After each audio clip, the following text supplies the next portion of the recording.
সুবহানাল্লাযী আসরা বিআবদিহি।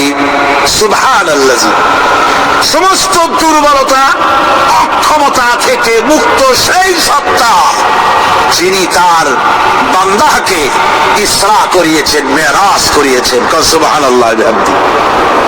সমস্ত দুর্বলতা অক্ষমতা থেকে মুক্ত তিনি পার করে নিয়ে গিয়েছেন।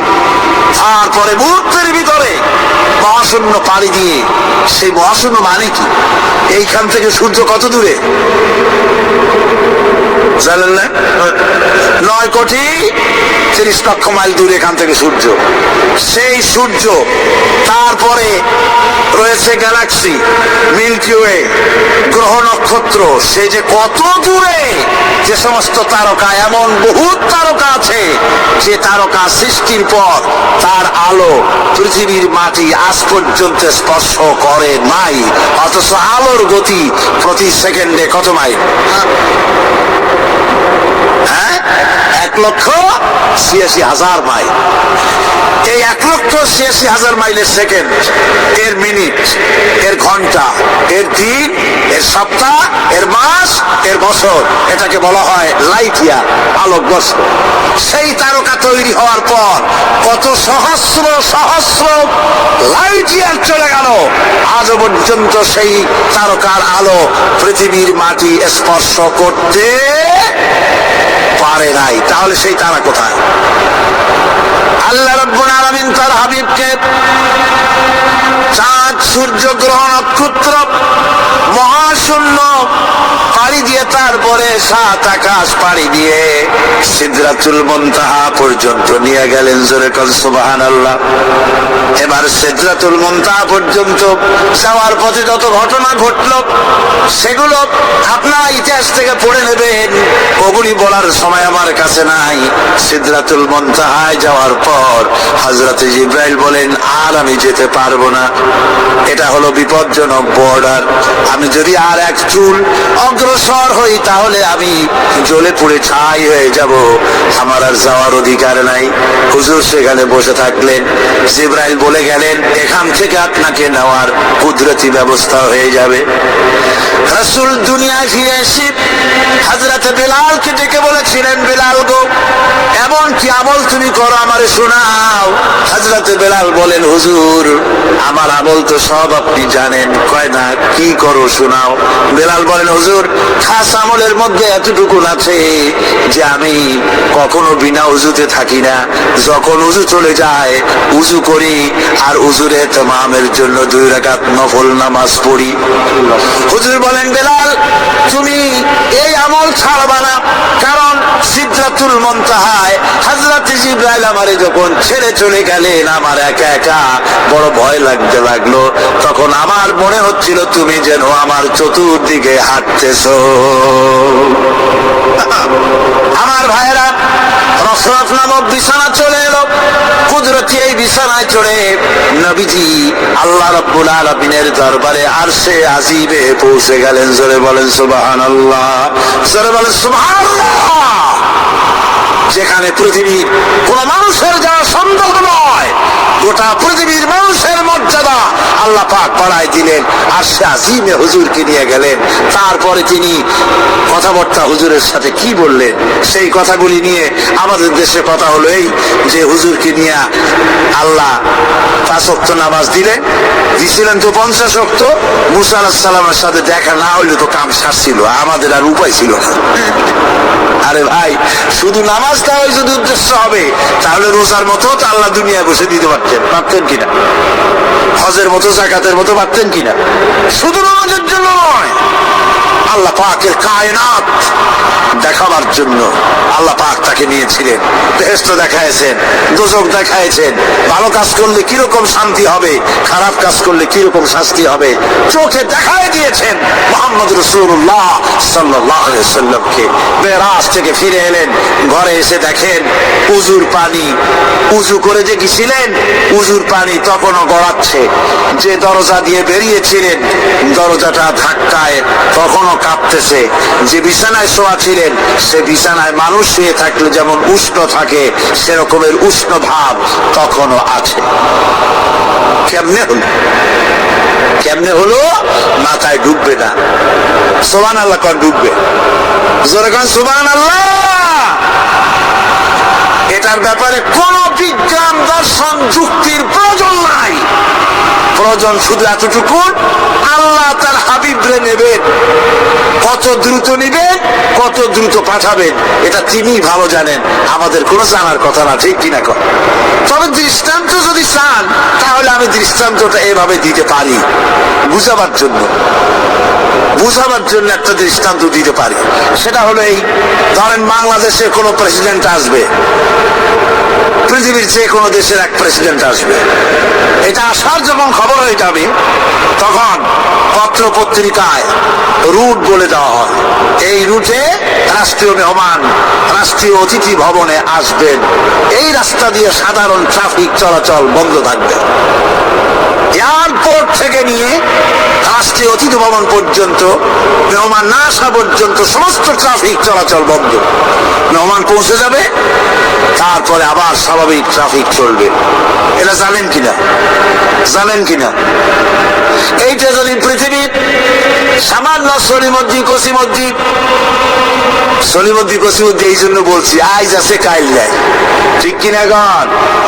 আজ মন্ত্রিত্ব গেল, কালকে রাস্তায় দাঁড়ায় বলবে রিক্সাওয়ালা আবার একটু নেওয়া, বাজারে মাছ কিনতে যাবো, ঠিক কিনা? সুতরাং এদের তো কোনো মর্যাদা নাই, আজ আছে কাল নাই। এই দুনিয়ার সলিমদ্দি কসিমদ্দির জন্য যদি এভাবে ট্রাফিক চলাচল বন্ধ করে দেওয়া হয়, তাহলে আকাশ এবং জমিনে আল্লাহ রাব্বুল আলামিনের সর্বশ্রেষ্ঠ মেহমান জনাবে মুহাম্মদ রাসূলুল্লাহ সাল্লাল্লাহু আলাইহি সাল্লাম, এই মেহমান আল্লাহর দরবারে যাবেন। আল্লাহ যদি বলে দিয়ে থাকেন, আল্লাহ যদি হুকুম করে থাকেন, সময়ের গতি, বার্ষিক গতি, আহ্নিক গতি, আকাশের গতি, সূর্যের গতি, সময়ের গতি, রাত 3:45 10 সেকেন্ড, এখন সমস্ত গতি স্তব্ধ হয়ে যা। আমার হাবিব আমার দরবার থেকে ঘুরে যখন ঘরে ফিরে যাবেন, আবার 3:45 11 সেকেন্ড থেকে শুরু হয়ে যাবে।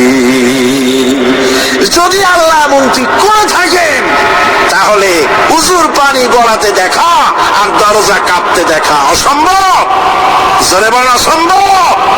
এটা আমি একটা দৃষ্টান্ত দিলাম মাত্র। আসলে আল্লাহ পাক করিয়েছেন তার হাবিবকে, কোন কাইফিয়াতে কিভাবে নিয়েছেন আল্লাহ নিয়েছেন তার হাবিবরে, আপনার চিন্তা করার কোনো দরকার নাই, ঘুম নষ্ট করে দরকার নাই। আল্লাহ তার হাবিবকে মেরাজ করিয়েছেন। জোরে কর সুবহানাল্লাহ, চিল্লায় কর সুবহানাল্লাহ। ভাইরা আমার, নবীজি মেরাজ থেকে ফিরে এলেন, এবার আসল দায়িত্ব এসে গিয়েছে। মেরাজের পরই মদিনা মুনাওয়ারায় রাসূলুল্লাহ হিজরত করলেন। এই হিজরতের পর আল্লাহর নবী মদিনা শরীফে এসে ইসলামী স্টেট কায়েম করে দিলেন। আজ নবী প্রেসিডেন্ট হয়ে গেছেন। জোরে কর সুবহানাল্লাহ, জোরে সরে বলেন সুবহানাল্লাহ। আমার বন্ধুগণ, নবীজির টুপি সুন্নত, নবীজির টুপিটা মাথায় লাগাই। নবীজি মিষ্টি পছন্দ করতেন, মিষ্টি সুন্নতটা পছন্দ করি। নবীজি কদু খাইতেন, কদু খাওয়া সুন্নতটা পছন্দ করি। নবীজি চোখে সুরমা লাগাতেন, সুরমা লাগানোর সুন্নত পছন্দ করি। কিন্তু নবীজি রাষ্ট্র দখল করে প্রেসিডেন্ট হয়েছিলেন, আর আল্লাহর দ্বীন কায়েমের জন্য তায়েফে যে রক্ত দিয়েছিলেন সেটাও যে সুন্নত। আবার ওহদে যে দান মোবারক শহীদ হয়েছিল সেটাও যে সুন্নত। মা বাপের জায়গা জমি ঘর বাড়ি ছেড়ে দিয়ে হিজরত করেছিলেন। এই সুন্নত বড় কঠিন, এই কঠিন সুন্নতের কাছে মুসলমানের পাওয়া যায় না।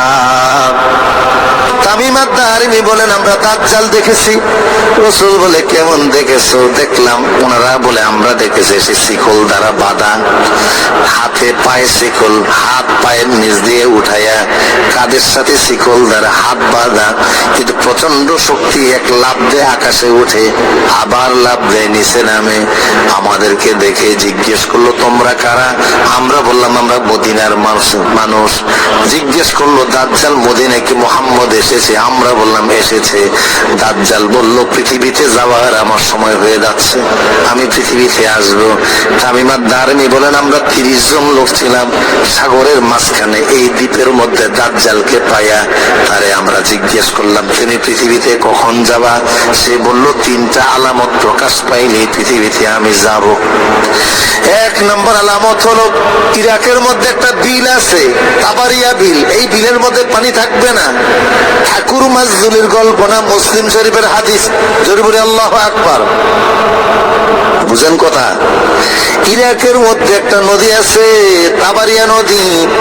ওই নদীর মধ্যে যখন পানি থাকবে না, জর্দানে একটা ঝর্ণা আছে, পাইসান জর্দানে একটা ঝর্ণা আছে, জুগারের ঝর্ণা।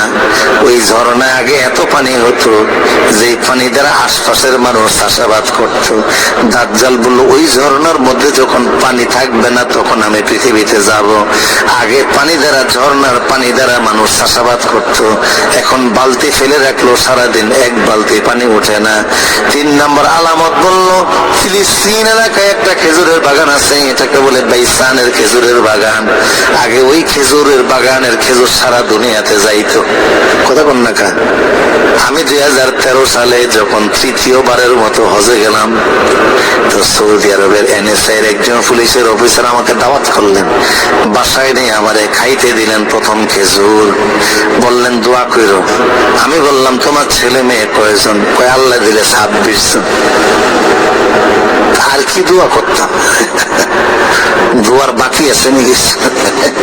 কতজন? আমার সামনে এমন খেজুর দিল, বললাম, এই খেজুর তো সৌদিতে পাওয়া যায় না। এই পুলিশ অফিসার ইব্রাহিম বললেন, আমার এই খেজুর বলে ফিলিস্তিনি বন্ধু আমার জন্য পাঠাইছে। একটা খেজুর খাইলে মনে হয় পেট ভরে যায়, ক্যালোরি এত বেশি।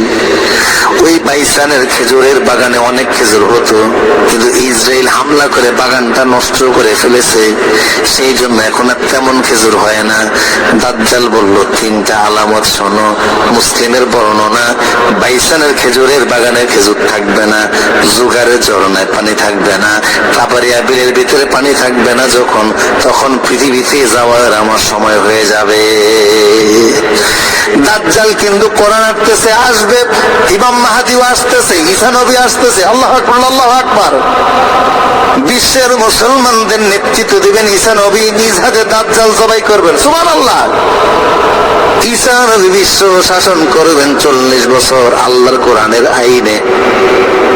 ওই সময় আমেরিকার ট্রাম্প থাকবে না, ইসরায়েলের নেতানিয়াহু থাকবে না, এই ভারতের মোদি থাকবে না। ঠিক কিনা বলো? ঠিক কিনা? চীন থাকবে না, সারা বিশ্ব হবে এক দেশ, শাসক হবে একজন, সারা পৃথিবীতে শুধু কালেমার আওয়াজ, কোরআনের আওয়াজ, সারা দুনিয়া চলবে আল্লাহর আইনে। আর তখন জমিনে আল্লাহ এত বরকত দিবেন, ওয়ালাউ আন্না আমানু আহলাল কুরা লাফাতাহনা আলাইহিম বারাকাতিম মিনাস সামা। সুসংবাদ শুনে যায়, যদি ওই সময় বেঁচে থাকেন, যদি বেঁচে থাকেন, তখন দেখবেন জমিনে এত বরকত হয়েছে, একটা গাভীর দুধ পান করে 1 গ্রামের মানুষও শেষ করতে পারে না। একটা ডালিম ফল খেয়ে 1 এলাকার মানুষ শেষ করতে পারবে না, এত বরকত হবে। 100 মাইল আপনি দৌড়াবেন, 100 মাইল আপনি হাঁটবেন যে 1 টাকা যাকাত দেব, কেউ যাকাত দেবে না। আপনার কাছ থেকে 1 টাকা ভিক্ষা নেওয়ার মতো থাকবে না। সহায় সম্পদ দ্বারা সবাই যিনি সমৃদ্ধ করে দিবেন তিনি কে? তবে দাজ্জাল আসার আগে 3য় বিশ্বযুদ্ধ হবে। রাসূল বলেছেন, ওই বিশ্বযুদ্ধে পৃথিবীর 7-9 গুণ মানুষের ভিতরে 7 গুণ মানুষ মারা যাবে। তার মানে বর্তমান পৃথিবীতে যদি হয় 900 কোটি মানুষ, ওই যুদ্ধে 700 কোটি মানুষ মারা যাবে। এক যুদ্ধে 700 কোটি মানুষ মারা যাবে, পৃথিবী ক্ষতিগ্রস্ত হবে। এরপরে আল্লাহ জমিনকে সাজাবেন, ঈসা নবী শাসন করবে 40 বছর। ঈসা আলাইহিস সালামের ইন্তেকালের পরেও জমিন কোরআনের আইনে চলবে আরো 20 বছর। টোটাল সারা পৃথিবী কোরআনের আইনে চলবে 60 বছর। আল্লাহু আকবার, আল্লাহু আকবার। 60 বছর পরে হঠাৎ করে আল্লাহ পশ্চিম আকাশ থেকে সূর্য উঠিয়ে দিবেন। যেদিন আল্লাহ পশ্চিম আকাশ থেকে সূর্য উঠিয়ে দিবেন, সেদিন আকাশে সূর্য ওইটা 3 দিন থাকবে এক অবস্থায়। 3 দিন থেকে ওই সূর্য পশ্চিম দিকে যেদিন উদিত হবে সেদিন থেকে গোনায় গোনায় 120 দিন পরে, 120 বছর পরে, 120 বছর পরে আল্লাহ ইসরাফিলকে বলবেন সিংহায় ফু দিয়া দুনিয়া ধ্বংস করে দাও। পৃথিবী শেষ, সাদের দুনিয়া শেষ হয়ে যাবে। আমার প্রিয় শোধিত দাজ্জালের কথা একটু বললাম এই কারণে, রাসূল বলেছে কেউ যদি সূরা কাফের প্রথম 10 আয়াত মুখস্থ করে দাজ্জালের ফিতনা থেকে যিনি বাঁচিয়ে দিবেন তিনি কে? এই সূরাটা যদি জুমার দিন আপনি তেলাওয়াত করেন সারা সপ্তাহে আসমানের কাছ থেকে আপনার জন্য নূর চলে আসবে।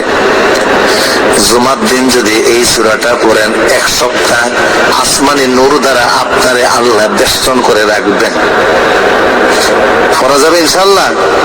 কেন এই সূরার এত গুরুত্ব? কারণ এই সূরা আল্লাহ ঈমানদারদের কথা বলেছেন। মনোযোগ আসেনি আপনাদের? কথা বুঝতেছেন আপনারা? এই সূরার এত গুরুত্ব কেন? 1 সপ্তাহ নূর থাকবে সূরা পড়লে। এই সূরার 10টি আয়াত মুখস্থ করলে দাজ্জালের ফিতনা থেকে বাঁচা যাবে কেন? কারণ এই সূরার ভিতরে ঈমানদারদের গল্প আল্লাহ বর্ণনা করেছেন। আল্লাহ বয়ান করেছেন ওই ঈমানদারদের মতো তোমাদের ঈমানটা যদি বানাও তাইলে দেখবা নূরের অভাব হবে না, নিয়ামতের অভাব হবে না, জান্নাতি বাড়ির অভাব হবে না। কারা সে ঈমানদার? কেন আল্লাহ তাদের কথা আনলেন? এই যুবকদের ঈমানদারদের ঘটনা ঘটেছে আজ থেকে প্রায় 6000 বছর পূর্বে। কয় হাজার? দেশটা হলো বর্তমান জর্দান দেশ। জর্দান দেশে ওই সময় 6000 বছর আগে একটা জালিম সরকার ছিল। জালিম সরকারের নাম ছিল দাকিয়ানুস। সে ছিল মুশরিক, কাট্টা মুশরিক, জালিম।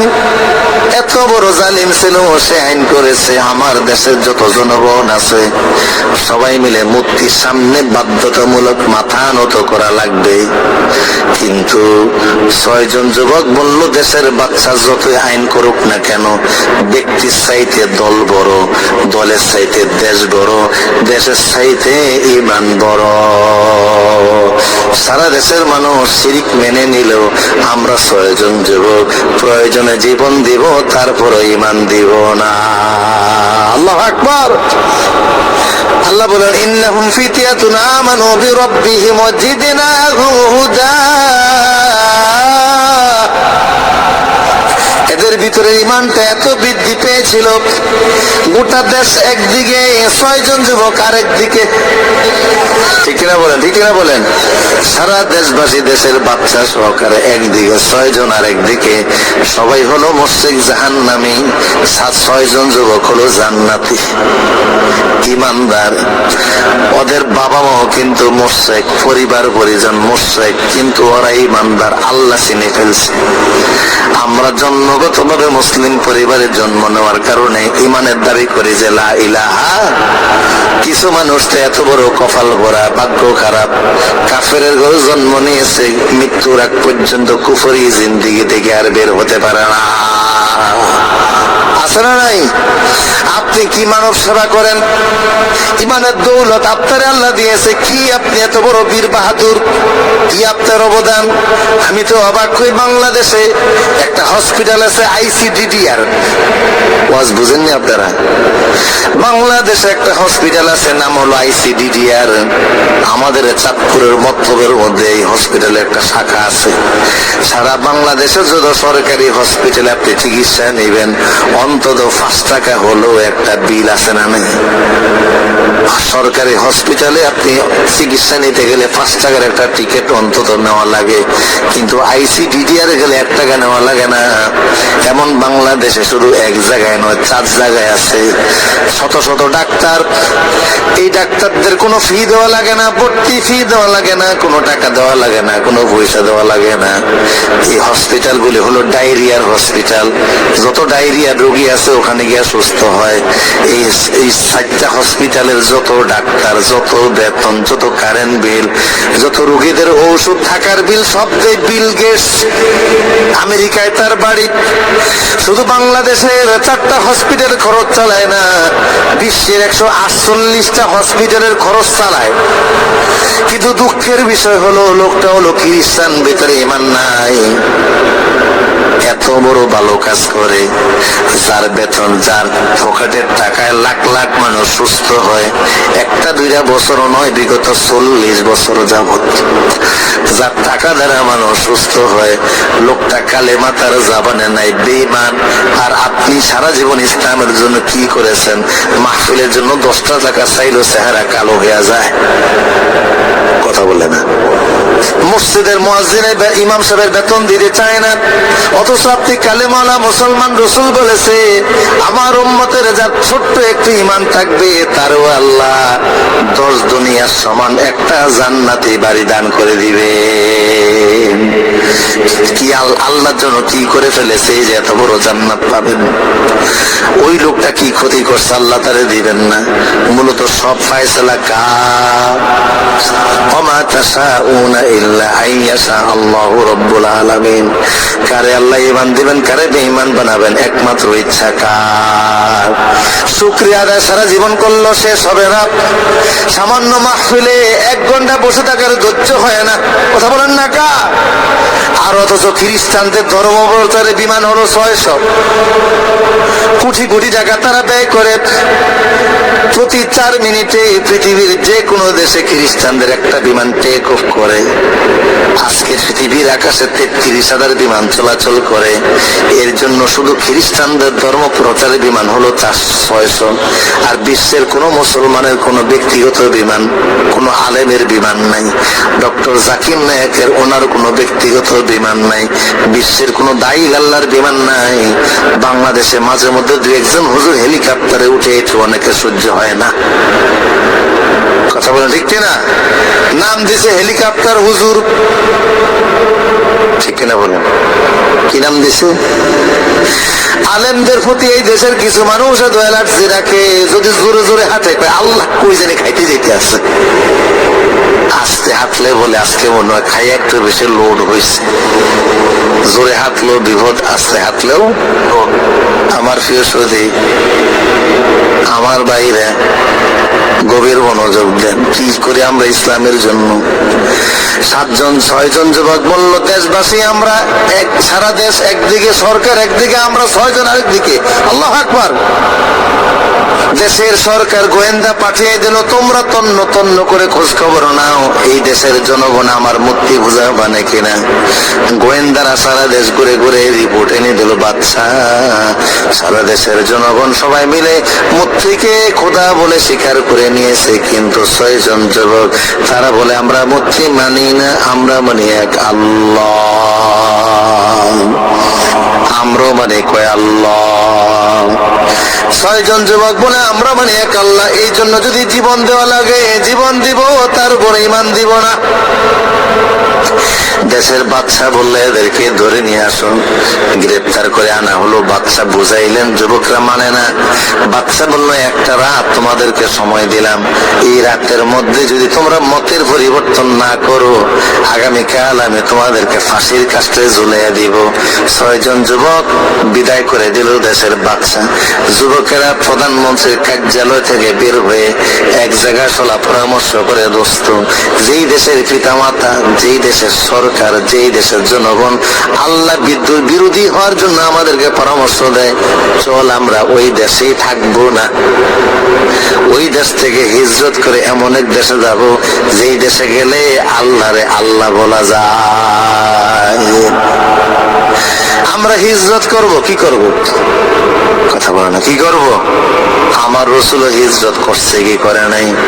মক্কা ছেড়ে দিনের নবী, বলুন মক্কা ছেড়ে দিনের নবী মদিনাতে যায়, জন্মভূমির মায়াই নবী ফিরে ফিরে সায়।